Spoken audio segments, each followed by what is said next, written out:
Hello guys, இன்னைக்கு கர்ஸ் master மான்வாவோட episode 4 தான் நம்ம பார்க்க போறோம். ஸோ வீடியோ பார்க்குறீங்கன்னா மறக்காம ஒரே ஒரு லைக்கை ஒண்டி போட்டுருங்க.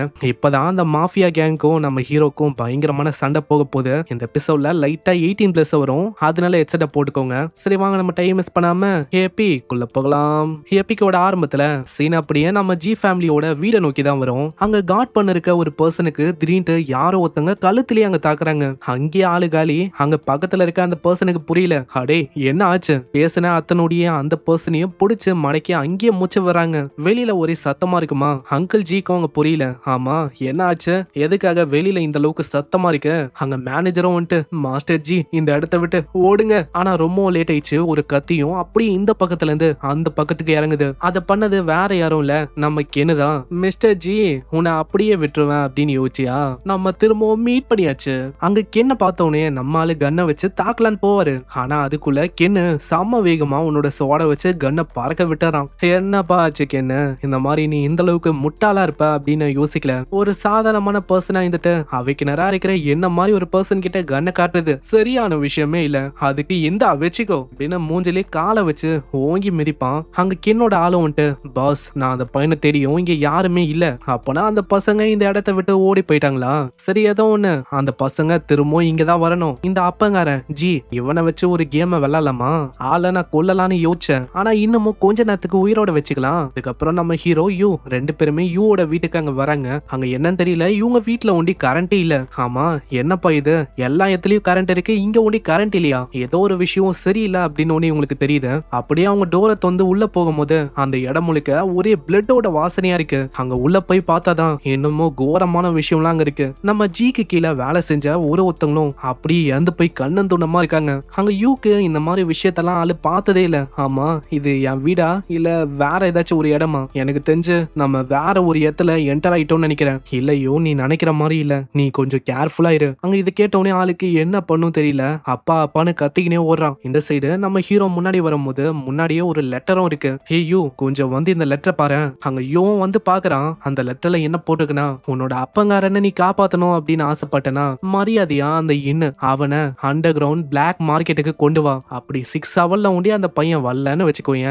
உங்க அப்பா இப்போ நல்லா தான் இருக்காரு, ஆனா 6 மணி நேரத்துக்கு அப்புறம் பீஸா இருப்பாரு. அந்த பீஸ் வேணா பார்சல் போட்டு உன் வீட்டுக்கு அனுப்புறேன் என்ன இப்படி நாங்க போட்டிருக்கோம். இத பார்த்தோன்னே நம்ம யூகா என்ன பண்ணும் தெரியல. எல்லாமே கென்னால தானே, அந்த கென்ன கண்டிப்பா நான் கொல்லாம விட மாட்டேன். யோ நீ காம் டவுன் ஆகு. இப்ப ஆளு என்ன தேடி தான் வந்திருக்கான். எல்லா விஷயமும் ஆரம்பிச்சது என்னால நினைக்கிறேன். அதனால இப்போதைக்கு ஒரு சேஃபான இடத்துக்கு போய் ஹைட் பண்ணு. நான் அந்த டைம்ல எப்படியாச்சு அங்கிள் ஜியை காப்பாத்தி கொண்டு வரேன். இல்லடா இல்ல, நான் கண்டிப்பா அவனை விட மாட்டேன். என் கையால அவனை கொல்லுவேன். அதுக்கப்புறம் என்னோட அப்பாவையும் ரெஸ்கியூ பண்ணுவேன். ஆனா நம்ம ஹீரோ தடுக்க ட்ரை பண்ணாலும் பாஸ் அப்படின்னு சொல்ல வருவானா, இதனால ஓங்கி ஒரு அடி, அவ்வளவுதான் ஆளு அங்கேயே மயங்கி போயிடறான். உன்னால ஒரு ஈய கூட கொல்ல முடியாது, வந்துட்டான் அவ்வளவு பெரிய கேங்ஷனை கொல்ல. அங்க யூவை படுக்க வச்சுட்டு நம்ம ஆளு போகும்போதே சொல்றான், கேங்ஷன் வெயிட் பண்ணு. ஒரு கர்ஸ் மாஸ்டர் எந்த அளவுக்கு டெரிஃபைங்கா இருப்பான்னு இன்னைக்கு உனக்கு தெரியும். இதுக்கப்புறம் நம்மால அந்த பில்டிங்கை நோக்கி வந்துட்டான். அந்த இடம் முழுக்க ஆளுங்களா இருக்காங்க. ஆனா நம்ம ஹீரோவோட வேகம் ரொம்ப அதிகமா இருக்கும். அதனால யாரோட கண்ணுக்கும் அங்க தெரியல. பரவாயில்ல இத்தனை பேர் இருந்தோம், யாரோட கண்ணுக்கும் நான் மாட்டல, அதனால பிரச்சனையே இல்லப்பா. ஆனா அதுக்குள்ள நம்ம ஈய நோக்கி அந்த பர்சனும் ஒரு பார்வையை விட இதுலயே நம்மளுக்கு தெரியுது, நான் ரொம்ப வேகமா இங்க வந்தேன். அப்படி இருக்கும்போது யாரோட கண்ணிலையும் நான் மாட்ட வாய்ப்பே இல்ல. அப்படி இருக்கும்போது நான் வந்த விஷயம் இவங்களுக்கு எப்படி அங்க தெரியும்? அடுத்த நொடியே ஏகப்பட்ட லேசர் அப்படியே நம்ம ஹீரோ நோக்கி டார்கெட் பண்ணி நிக்கும். என்னப்பா நைட் டைம்ல ரொம்ப வேகமா வரீங்களோ? ஆனா அந்த வேகம்லாம் இங்க பத்தாதுப்பா, ஏன்னா இங்க கேமராலாம் அந்த அளவுக்கு டெவலப் ஆயிருக்கு. அங்க அப்புறம் தான் ஆளு நல்லா மேல பாக்குறான். மண்டை மேல இந்த கொண்டி ஆளு வந்துட்டான். இங்க இருக்கிற ஒரு கேமராவும் நைட் விஷனை கேப்சர் பண்ண முடியும். அதே மாதிரி என்னதான் வேகமா போனாலும் அதையும் ஸ்லோ பண்ணி என்னது அப்படின்னு பார்க்க முடியும். இந்த மாதிரி ஒரு ஹையான டெக்னாலஜியா? அப்பயே நான் யோசிச்சேன், அண்டர் கிரவுண்டோட கிங் அப்படின்னு அவனை சும்மாவ சொல்றாங்க. ஆளு கிட்ட அட்வான்ஸான டெக்னாலஜி இருக்கு. சரி ஏதோ ஒண்ணு, இப்ப நான் இங்க வந்துட்டேன் அப்படின்னு அவங்களுக்கே தெரியும்ல, இதுக்கு மேல எதுக்கு வெயிட் பண்ணீங்க, டைரக்டா ரஷ் பண்ணி முச்சிடுறேன். அவ்வளவுதான் நம்ம ஹீரோ ஏகப்பட்ட பாடி பார்ட்ஸா அப்படியே சாக்ரிஃபைஸ் பண்ண ஆரம்பிக்கிறான். கர்ஸ் பெல் பர்னிங் ரீஇன்கார்னேஷன் இதால பண்ணோனே பயங்கரமா ஏஜாவும் பயங்கரமான ஆறாவும் அப்பியராவும். அங்க இதை பார்த்தோன்னே எல்லாருமே ரொம்ப வேகமா ஷூட் பண்ணுவாங்க. பர்னிங் ரீஇன்கார்னேஷன் அதோட ஸ்பெஷாலிட்டியை ரொம்ப வேகமாக்கிடும் பாடியை. நம்ம ஈமேல ஒரு புல்லட் கூட அங்க படவே இல்லை. அசால்ட்டா ஆளு 1 by 1 தப்பிச்சு போயினே இருக்கான். நம்ம ஹீரோவோட ஆறா எந்த அளவுக்கு பெருசா இருக்கும்னா தூரத்துல இருந்தே பார்க்க முடியும். அங்க திடீர்னு நம்ம ஈயும் அப்படியே மறைஞ்சு போயிடறான். உங்களுக்கு சுத்தமா ஐடியா இல்ல நம்ம ஈ எங்க போனான்னு. அதுக்கப்புறம் வரது என்னோட ஃபேவரட்டான பாட்டு. எல்லாரையுமே ஆளு எரிச்சு டான்ஸ் ஆட வைக்கிறான். வழியில எரிஞ்சு போய் அங்கேயே எல்லாருமே காலி ஆகுறாங்க. கேங் ஷான் வெறுமா வெயிட் பண்ணு, இதோ வரேன். அங்க திடீர்னு விண்ட் மேஜிக், விண்ட் பிளேட் அப்படின்னு ஒரு 2 அட்டாக் வரும். நம்மால எப்படியும் அவங்க தப்பிக்கிறான். இந்த அட்டாக்ஸ் இது வந்து ரொம்ப வேகமா இருந்துச்சு. கண்டிப்பா முன்னாடி இருக்க அந்த பர்சன் அவனோட லெவலும் லெவல் 30க்கு மேல இருக்கும்னு நினைக்கிறேன். உடனே அந்த லேடியும், தம்பி என்னப்பா ஆச்சு, ரொம்ப வேகமா உள்ள போகணும்னு அவ்வளவு ஆசையா இருக்கும், ஆனா அதுக்கு முன்னாடி எங்களை தாண்டி நீ போகணும்ப்பா. அங்க பக்கத்துல இருக்க பர்சனும், பாஸ் வந்து சொன்னாரு இவனை முடிக்க கூடாது, இவனை பூச்சி வைக்கணுமா.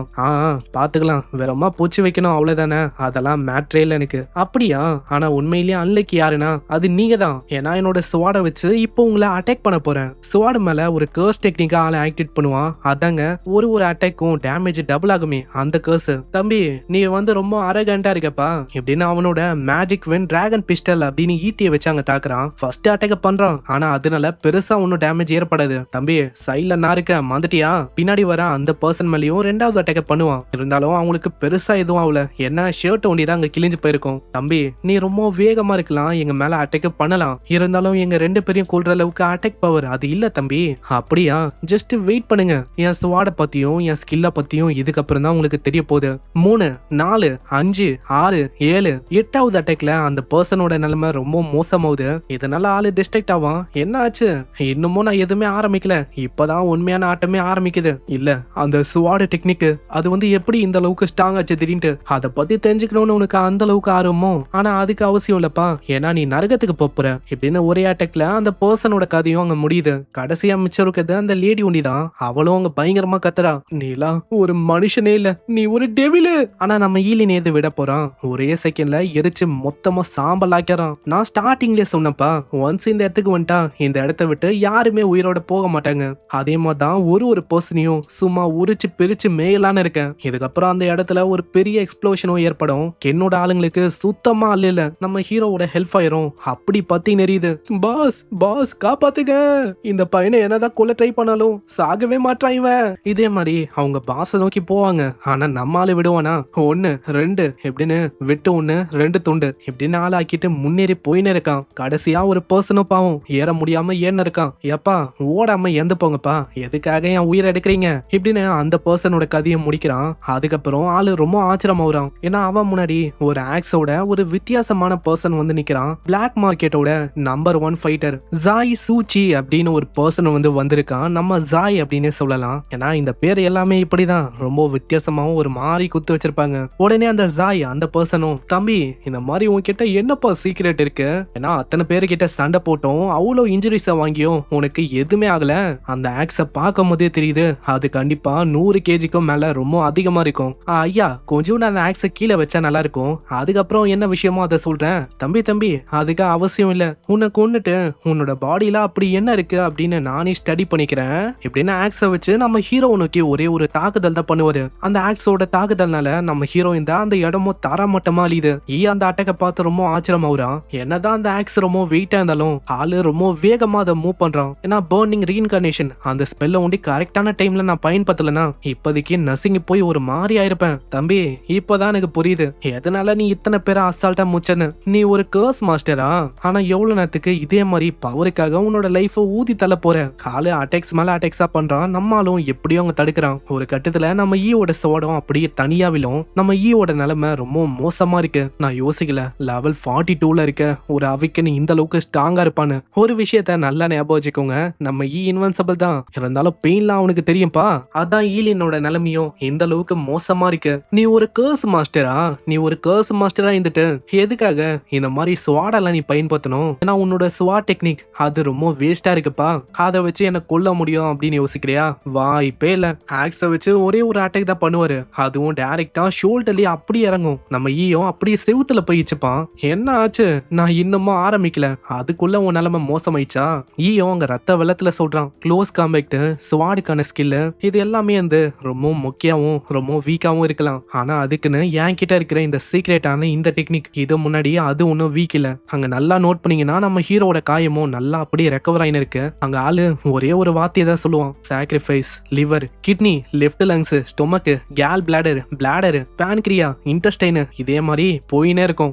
எவ்வளவு ஆர்கனை சாக்ரிஃபைஸ் பண்ணோனே அந்த இடம் நல்லா பிரகாசமா இருக்கும். ஆனா சாக்ரிஃபைஸ் பண்ண அத்தனுடைய ஒரு மாதிரி கருப்பா மாறுமா, மேகமும் ஒரு மாதிரி கருப்பா மாறும். நம்ம ஹீரோ சமன் பண்ண அந்த இடியும் அப்படியே தாக்க ஆரம்பிக்குது. கர்ஸ் பெல்லா இருக்கிற வேர்ல்டு டிஸ்ட்ராயிங் தண்டர் அதை ஆளு பயன்படுத்திருப்பான். அந்த தண்டரும் டைரக்டா அந்த பில்டிங்கோட கரெக்டா அந்த பகுதியில வந்து தாக்கும். டிராகன் மாதிரி அந்த பர்சன் மேல பட்டோனே அங்கேயே அவரோட கதையும் அப்படியே முடியுது. அவரோட உடம்புல மிஞ்சினது அவரோட கையே, அந்த பாதி ஆக்ஸ், அவரோட கீழ் பகுதி, அவ்வளவுதான். என்ன ஆச்சு, என்னோட ஸ்வா டெக்னிக் அந்த அளவுக்கு குட் எனஃபா இல்ல அப்படின்னு சொன்னேன். ஆனா என்னோட காட் லெவல் தண்டர் அட்டாக் இது எப்படி இருந்துச்சு, நல்லா இருந்துச்சா?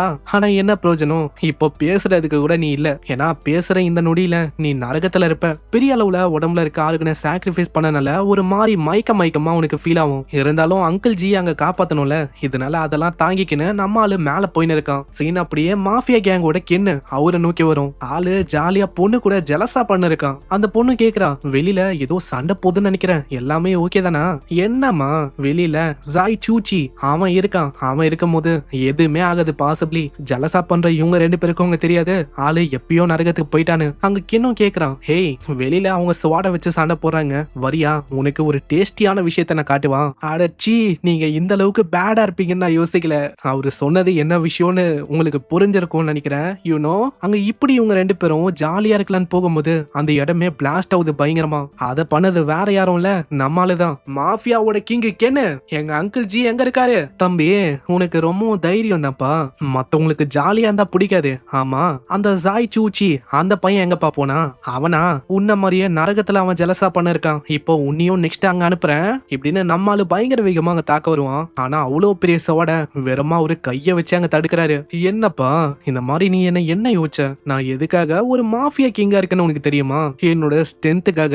உன்ன மாதிரி ஒரு பர்சனால ஒன்னும் என்ன கொல்லவே முடியாது. டக்குன்னு இன்னொரு கைய வச்சு அப்படி கழுத்தை நெரிக்கிறான். என்கிட்ட ஒரு ஸ்கில் இருக்கும், ஹெவி பவர் பிரேக்கிங் கிராஸ்ப்னு. கழுத்துல போற பிரஷரும் இதனால இன்னமும் அதிகமாகுது. கழுத்தை அசால்ட்டா ஒரு ஆப்பிள் நொறுக்கிற மாதிரி நொறுக்க முடியும், அந்த அளவுக்கு பிரஷர் ஆளு போட்டு இருக்கான். தம்பி இந்த லெசனை மறக்காத, என்ன நெக்ஸ்ட் லைஃப்லயாச்சு தேவையில்லாம என்ன மாதிரி ஆளுங்க கிட்ட சண்டை ஒண்டி போட்டுறத அப்படியே நொறுக்கிட்டு நம்ம ஈய தூக்கி போட்டு போறான். ஜாலியா இருக்கலான்னு போனேன், ஆனா தேவையில்லாம உன் மேல போயும் டைமை வேஸ்ட் பண்ற மாதிரி ஆயிடுச்சுப்பா. திடீர்னு ஏதோ ஒரு சவுண்ட் கேக்குது. என்ன அதை பார்த்து ரொம்ப ஆச்சரியமாகறான். ஆமா இப்படி இது நீ வந்து எப்படி உயிரோட இருக்க? நீ இப்போதைக்கு செத்து இருக்கணுமே, எப்படி நீ சாகல? என்னப்பா எப்படி நான் ஃபன் அனுபவிக்காம செத்து போக முடியும்? கிம் டக்குன்னு லெஃப்ட் ஐய சாக்ரிஃபைஸ் பண்ணி எட்டர்னல் ஃப்ரீஸ கால்ல பயன்படுத்துறான். காலு ரெண்டுமே அப்படியே உறைஞ்சு போகுது. வேறமா ஒரே ஒரு ஐய சாக்ரிஃபைஸ் பண்ணனால மொத்தமா உரையில. அட என்ன பண்ண நீ, எதனால என் காலை மூவே பண்ண முடியல? இப்ப அது ஒண்ணும் முக்கியம் இல்ல. அங்கிள் ஜி அவரு எங்க இருக்காரு, சீக்கிரம் சொல்லு. இல்லவே இல்ல, கண்டிப்பா என்னால சொல்ல முடியாது. அப்போ என்கிட்டயும் வேற வழி இல்ல இப்படின்னு எல்ஃபயரை கை ரெண்டுத்திலயுமே எரிய வைக்கிறான். அவருக்கு பயங்கரமா வலிக்குது, கையும் அப்படி பத்திங் நெறியுது. இப்படி அவரோட கை எரியும் போது பின்னாடி ஒரு வாய்ஸ் கேட்கும், மரியாதையா ஸ்டாப் பண்றியா இல்ல இவனை முடிப்பான். நீ ஒண்டி ஸ்டாப் பண்ணலன்னு வச்சுக்கோயேன், இந்த பர்சன் இப்போ செத்துருவான். சரி ஸ்டாப் பண்ணிட்டேன், இப்போ எக்ஸ்சேஞ்சா உனக்கு என்ன வேணும்? இல்ல வராத, என் கிட்ட வராத. ஆனா அவ பண்ண பெரிய மிஸ்டேக் என்னன்னா, அங்கிள் ஜி மேல இருந்து துப்பாக்கிய நம்ம ஹீரோ மேல காட்டுறான். நம்மால இம்மாட்டல் சுட்டாலும் எதுவுமே ஆகுதுன்னு. பின்னாடி கென்னு அவங்க சொல்றான், ஓடிடுன்னு. ஆனா அந்த பொண்ணு கேக்குற மாதிரி இல்ல, ஒரு முட்டாள் மாதிரி கண்ணா பின்னா நம்ம ஹீரோவை சுட ஆரம்பிக்கிறான். செத்துப்போ. அந்த புல்லட் ஒன்னும் அப்படியே நம்ம ஹீரோவோட உடம்புல பாயுது. ஹீயும் சாகுற மாதிரி ஒரு ஆக்டிங்க போடுவான். கென் சீக்கிரம், அந்த பையனோட கதை முடிஞ்சிச்சு, நம்ம இந்த இடத்தை விட்டு போலாம்.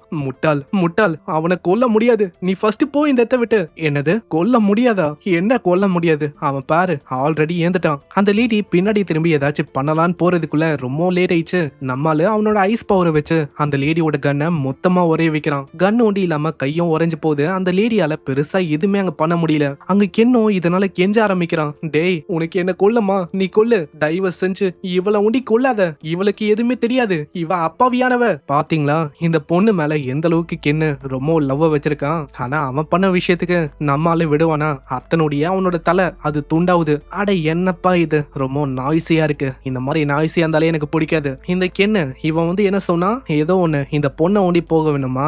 வாய்ப்பே இல்ல, இந்த இடத்த விட்டு ஒரு ஈ காக்கா கூட போவாது. அந்த பொண்ணுக்கு சுத்தமா ஐடியால இப்போ என்ன பண்ணுன்னு, கேன் எழுதுக்கோ இப்படின்னு அவ புலம்புறா. ஆனா அவளைக்கும் அந்த லேடி கண்டுக்காம அப்படியே நம்ம ஹீரோ போக ஆரம்பிக்கிறான். எனக்கு ஒன்னும் உன்ன மாதிரி ஒரு ஸ்டூபிடான உமனை கொல்லணும் அப்படின்னு ஆசை இல்ல, தாராளமா இந்த இடத்த விட்டு நீ போலாம். அப்படி உன்னால ஓடி போக முடிஞ்சா. அந்த லேடிக்கு புரியல, என்ன போகலான்னு சொல்றான், ஓடி போக முடிஞ்சான்னு சொல்றான். அடுத்த நொடியே அந்த பில்டிங்கும் ஹெல்ஃபயரால அப்படி பத்திங்க நெறியுது. ஏன்னா வரும்போதே நம்ம ஹீரோ சொல்லிட்டான், இங்க இருக்கிற ஒரு ஈ காக்கா கூட போவாதுன்னு. அப்படி இருக்கும் போது இந்த பொண்ணை ஒண்டி ஆளு விட்டுருவானா என்ன? அதான் மொத்தமா முச்சிட்டான். இதுக்கப்புறம் சீன் அப்படியே யூவோட மேன்ஷனை நோக்கி வரும். அங்க அப்பா இப்போ சேஃப்னு தெரிஞ்ச உடனேதான் யூக்கு நிம்மதியா இருக்கு. அப்பா நான் என்ன யோசனா, உங்களை திரும்ப என்னால சந்திக்க முடியாதுன்னு யோசிச்சப்பா. ஐயோ எதுக்காக நீ அழுவுற? ஸ்டில் நான் இன்னமும் உயிரோட இருக்கேன். நான் உயிரோட இருக்கிற வரைக்கும் நம்ம ஜி ஃபேமிலி ஓகேவா இருக்கும், உனக்கும் எதுவுமே ஆகாது. ஈலின், நான் அங்க அன்கான்சியஸா இருக்கும் போது நீ தான் என்ன சேவ் பண்ணியா? அங்கிள் ஜி, எனக்கு டீடைல்ஸ பத்தி அந்த அளவுக்கு தெரியல. என் ஃப்ரெண்டு லிங்கி அப்படின்னு ஒரு பையன்